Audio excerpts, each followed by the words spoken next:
శుభాకాంక్షలు తెలియజేసుకుంటూ, ముఖ్యంగా విశాఖపట్నం జిల్లాలో ఎన్నికైనటువంటి పార్లమెంట్ సభ్యులకు, శాసనసభ్యులకు, వారికి కూడా ప్రజలు పూర్తి స్థాయిలో అఖండమైనటువంటి మెజారిటీలను ఇచ్చి వారిని గెలిపించినటువంటి సందర్భంలో వారికి కూడా హృదయపూర్వకంగా అభినందనలు, శుభాకాంక్షలు ఈ సందర్భంగా తెలియజేస్తూ ఉన్నాం. ఆశ్చర్యానికి గురి చేసింది అనేటువంటి మాట పెద్దలు జగన్మోహన్ రెడ్డి గారు కూడా చెప్పడం జరిగింది. అది ఆ పరిస్థితులు వారికే కాదు, రాష్ట్రంలో ఉన్నటువంటి వైఎస్ఆర్ కాంగ్రెస్ పార్టీ ప్రతి కార్యకర్తకు కూడా ఆ రకమైనటువంటి ఉద్దేశం ఉందనేటువంటి దాంట్లో అనుమానం కానీ ఆశ్చర్యం కానీ కూడా లేదు అనేటువంటిది ఈ సందర్భంగా తెలియజేస్తూ ఉన్నాం. సహజంగా అడగకుండా అమ్మాయినా అన్నం పెట్టదని అంటారు, కానీ జగన్మోహన్ రెడ్డి గారు అడగకుండా అన్నీ చేశారు. కానీ ఇంకా ఏం కోరుకున్నారో ప్రజలు అనేటువంటిది తెలుసుకోలేకపోయారని అనేటువంటి దాని మీద పార్టీగా వైఎస్ఆర్ కాంగ్రెస్ పార్టీ నాయకత్వం అంతా కూడా గౌరవ పెద్దలు పార్టీ అధ్యక్షులు వారు జగన్మోహన్ రెడ్డి గారి నాయకత్వంలో రాష్ట్రంలో ఉన్నటువంటి ముఖ్య నాయకులు, పార్టీ పెద్దలు, పోటీ చేసినటువంటి అభ్యర్థులు అందరం కూడా కలిసి మళ్ళీ దీని మీద సుదీర్ఘమైనటువంటి చర్చ జరగాల్సినటువంటి అవసరం ఉంది. ఓ రకంగా దీని మీద మనం చేసినటువంటి దాన్ని ఎందుకు మనం చేసినటువంటి ఇన్ని కార్యక్రమాలు చేసినప్పటికీ ఈ ఫలితాలు ఏ రకంగా ఎందుకు వచ్చాయి, ఏ లోటుపాట్లు జరిగాయి అనేటువంటిది ఒక రాజకీయ పార్టీగా తెలుసుకోవాల్సినటువంటి బాధ్యత వైఎస్ఆర్ కాంగ్రెస్ పార్టీ మా మీద ఉంది. దాన్ని తెలుసుకునేటువంటి కార్యక్రమం చేస్తాం. ఈయన వల్ల తప్పు జరిగింది అని అనుకున్నప్పుడు డెఫినెట్గా దాన్ని అధిగమించి వచ్చేటువంటి రానుటువంటి రోజుల్లో దాన్ని సరిదిద్దుకునేటువంటి ప్రయత్నం కూడా వైఎస్ఆర్ కాంగ్రెస్ పార్టీ చేస్తుందనేటువంటి విషయాన్ని కూడా ఈ సందర్భంగా తెలియజేస్తా ఉన్నాం. ఈరోజు అనేక నిర్ణయాలు మేము తీసుకున్నటువంటి వ్యవస్థలో తీసుకొచ్చినటువంటి మార్పులు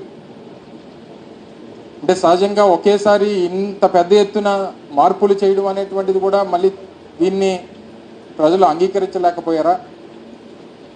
అంటే ప్రభుత్వం గతంలో ఉన్నటువంటి ప్రభుత్వాల దగ్గరికి వెళ్ళి పనిచేసుకునేటువంటి పరిస్థితి దగ్గర నుంచి ప్రభుత్వాన్నే వారి కాళ్ళ దగ్గర తీసుకుని వచ్చి పెట్టడమే తప్పయిందా, లేదా ప్రతి పథకాన్ని వారి ఇంటి దగ్గర తీసుకుని వచ్చి చేర్చేటువంటి దాంట్లో అంత విజయవంతంగా చేర్చినప్పటికీ దాన్ని ప్రజలు అంగీకరించలేకపోయారా? లేకపోతే సచివాలయ వ్యవస్థలను తీసుకొని వచ్చి పనులన్నీ కూడా గ్రామాల్లోనే జరిగేటువంటి విధంగా తీసుకొచ్చినటువంటి మార్పుని వారు అంగీకరించలేకపోయారా? లేదా వాలంటీర్ వ్యవస్థను తీసుకొని వచ్చి వచ్చినటువంటి ప్రతి పథకాన్ని ఇంటి దగ్గరికి గడప దగ్గర తీసుకుని వెళ్ళి ఇచ్చినటువంటి దాన్ని వారు స్వాగతించలేకపోయారా? ఇలాగ అనేక రకాలైనటువంటి మార్పులు స్వతంత్రం వచ్చిన తర్వాత వ్యవస్థల్లో ఇన్ని మార్పులు తీసుకురావడం అనేటువంటిది గతంలో ఎప్పుడు జరగలేదు. నూతనంగా ప్రభుత్వ ఉద్యోగాల కల్పన కానివ్వండి, దాదాపు సచివాలయ వ్యవస్థ ద్వారా 1,30,000 మందికి ఉద్యోగ అవకాశాలు కానివ్వండి, అలాగే ఆర్టీసీకి సంబంధించినటువంటి ప్రభుత్వంలో విలీనం చేసేటువంటి దాంట్లో కానివ్వండి, ఇలా రకరకాలైనటువంటి నిర్ణయాలు వ్యవస్థల్లో తీసుకుని వచ్చి మార్పులు తీసుకుని వచ్చి ఇన్ని పెద్ద ఎత్తున చేసినటువంటి సంస్కరణల్ని ప్రజలు స్వాగతించలేకపోయారా? ఇవన్నీ కూడా దీని మీద అంటే లేదా ఇన్ని కార్యక్రమాలు చేసాం ఇంకా ఏదైనా చేస్తే బాగుంటుందని చెప్పి ఆశించారా? వీటన్నిటికి కూడా క్వశ్చన్ మార్క్స్ అనేటువంటిది వైఎస్ఆర్ కాంగ్రెస్ పార్టీ మీద ముందు ఉన్నాయి. దీనికి అన్నిటి కూడా సమాధానాలు వెతుక్కోవాల్సినటువంటి అవసరం మా మీద ఉంది. డెఫినెట్గా ఆ రకంగా ముందుకెళ్ళేటువంటి ప్రయత్నం చేస్తాం. అన్ని రకాలుగా కూడా ఈరోజు నిన్న ఫలితాలు వచ్చిన తర్వాత చంద్రబాబు నాయుడు గారు కానీ తర్వాత పవన్ కళ్యాణ్ గారు కానీ మాట్లాడినటువంటి మాటలు చూసాం. పవన్ కళ్యాణ్ గారు ఏ రకంగా దాడులు చేయాలనేటువంటిది మా ఉద్దేశం కాదు అనేటువంటి మాట వారు పెద్దరికంగా వారు చెప్పారు. చంద్రబాబు నాయుడు గారు ఆ మాట చెప్పినట్టుగా నేనైతే చూడలేదు. కానీ గడిచినటువంటి 48 గంటలుగా రాష్ట్ర వ్యాప్తంగా అనేక ప్రాంతాల్లో జరుగుతున్నటువంటి దాడుల్ని దయచేసి ఖండించాల్సినటువంటి బాధ్యత కూడా ప్రతి ఒక్కరి మీద ఉంది. ఇంట్లోంచి బయటికి పిలిచి పేరు పెట్టి పిలిచి బయటికి ఏ రకంగా దాడులు చేస్తున్నారు అనేటువంటిది మనం చూస్తూ ఉన్నాం.